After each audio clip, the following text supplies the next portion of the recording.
One question that we get asked about a lot whenever we talk about streaming devices is, can't I just do this all from my phone? And the answer is, not really, sort of. Let's get into it. First, let's talk about what a dedicated streamer actually does and why you'd want to use one instead of just streaming via Bluetooth or connecting your phone, tablet, or laptop to your system using a simple cable. A streaming device connects to your router and has a direct connection to the internet where it can access streaming services such as Tidal, Spotify, Deezer, Qobuz, and so on. The streamer is then connected to your speakers or amp to play your music. So the music is coming directly from the internet to your streaming device and then to your speakers, rather than going from your phone to the device, then to your speakers. Makes sense, right? Many streaming devices have their own proprietary apps allowing you to set up your device, navigate your streaming services, select your music, and do things like play, pause, and change the volumes. Volumes? A lot of this can also be done through the actual streaming service apps themselves, but for the purpose of this video, we're just going to use Spotify.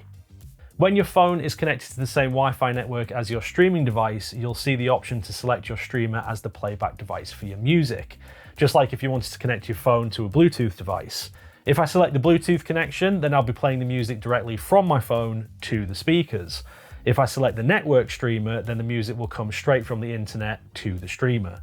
This way, I don't have to worry about my phone staying in range of the streamer or the speakers. So your phone basically becomes a remote control which tells the streamer what music to play. Bluetooth has a range of around 10 to 30 feet, so if you wander away from a music system, that signal's probably going to drop out. With a streaming device, however, it will keep playing your music as long as it's connected to your internet. One of the more notable benefits of using a network streaming device is the improvement in sound quality. A Bluetooth connection only carries a few megabytes of information at a time, so that signal needs to be compressed, meaning that your music may be lower in quality.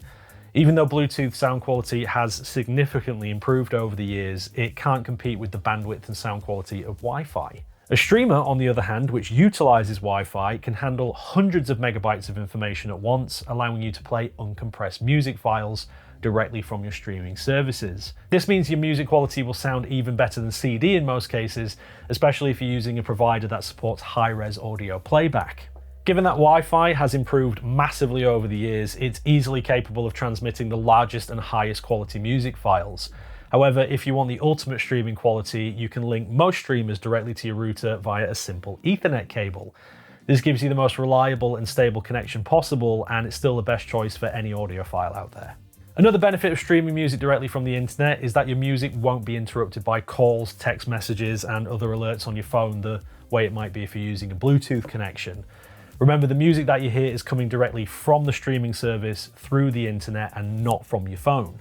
Now that we've established what a network streamer does, let's talk about some different options that you have when it comes to adding one to your hi-fi system. Some devices, like this one here, are purely for streaming and don't have any built-in amplification apart from maybe a small preamp for the headphone socket. These are a great choice if you already have an amplifier or if you're using active speakers where the amplifier is already built into one of the cabinets. Alternatively, you could get a streaming amplifier, which does exactly what the name suggests. It's an amplifier with built-in streaming capabilities. If you aren't sure what I'm talking about when I mention amplifiers, or if you want to know more about this, we do have another video which explains the basics of putting together a hi-fi system, and there'll be a link to that at the end of this video.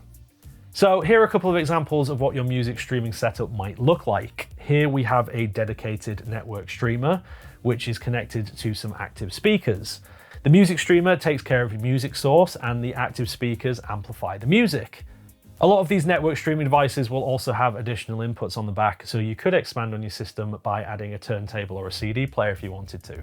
Over here we have a streaming amplifier which you'd need to connect to a pair of passive speakers, and just like the streaming device, it'll also have some connections on the back so you can add some of your other devices like the turntable or CD player. The main difference between these two setups is that over here the amplification is being handled by the speakers, and over here the amplification is being handled by the amp itself through the passive speakers. Good news is there are plenty of different streamers and streaming amps to compare and choose from. If you want to know more about what's on offer, please speak to one of our colleagues at your local Richer Sound store. We hope this video has been useful for some of the benefits of what adding a streamer to your system can bring. Remember, our stores all have experience rooms, so you can organise a demo and hear these for yourself. If you need to know where your local store is, click the link, and if you found this video useful and you want to see more like it, why not consider subscribing? Thanks for joining me for this video. I'll see you on the next one. Bye bye.